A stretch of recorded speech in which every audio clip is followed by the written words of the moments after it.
పరిస్థితి చూస్తా ఉన్నారు. ఏదో రకంగా భయభ్రాంతాలు చేయాలని చెప్పేసి ఆలోచనలో ఉన్నట్లున్న పరిస్థితులు కనపడుతుంది. ఎందుకంటే మన ఏదో మీటింగ్ లో కత్తులు తిప్పి ఏదో మేమేదో గొప్పగా అనుకోవడం జరుగుతుందని చెప్పేసి నేను చెప్పడం జరుగుతా ఉంది. ఇలాంటి వాళ్ళని తరిమి కొట్టాలని చెప్పేసి కూడా నా ప్రజలు నేను కోరుకోవడం జరుగుతూ ఉంది. అందుబాటులో ఉంటూ మీరు వచ్చిన పలుకుతూ మీకు సహకరిస్తున్నటువంటి వారిని దూరం చేసుకోవద్దని చెప్పేసి కూడా నేను కోరుకోవడం జరుగుతూ ఉంది. ఇన్ని అబద్ధాలతో వాళ్ళు ప్రజల్లోకి పోతా ఉన్నారు. మీరు నా మీద నమ్మకంతో మీరంతా కూడా నాకు సపోర్ట్ గా ఉంటారనే ఆలోచన నాకు ఉందని చెప్పేసి నేను చెప్పడం జరుగుతూ ఉంది. ఎన్ని అబద్ధాలు చెప్పినా కూడా నిజాలు కావు. ఏదన్నా ప్రజలు నమ్మే పరిస్థితిలో లేరు. ప్రజలంతా కూడా ఆలోచిస్తా ఉన్నారు.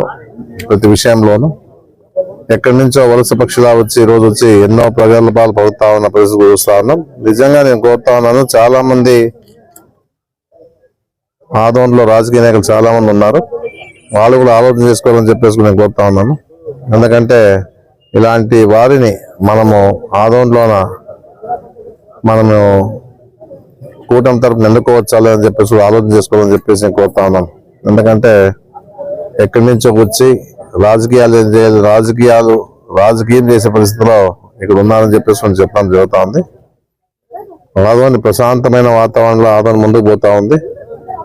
ఇక్కడ అందరూ కూడా హిందువులు ముస్లింస్ అంతా సోదరభావంతో ఉన్నారు.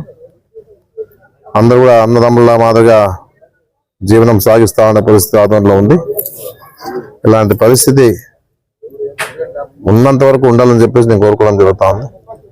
ఎందుకంటే ఇలాంటి నాయకులు వచ్చి ఆదోన్ని విభజించి పాలించాలని చెప్పే ప్రయత్నం చేస్తా ఉన్నారు. అలాంటివన్నీ నమ్మద్దని చెప్పేసి ప్రజలకు నేను గట్టిగా కోరుతా ఉన్నాను.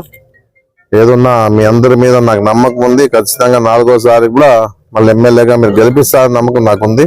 భగవంతుని ఆశీర్వాదం మీ సహకారం ఉంటుందని చెప్పేసి కూడా నేను తెలియజేసుకుంటూ ఈరోజు మంచి టైంలోనే మనము నామినేషన్ దాఖలు చేసినా కూడా సంతోషంగా ఉందని చెప్పేసి తెలియజేసుకుంటూ సెలవు తీసుకుంటూ నమస్కారం.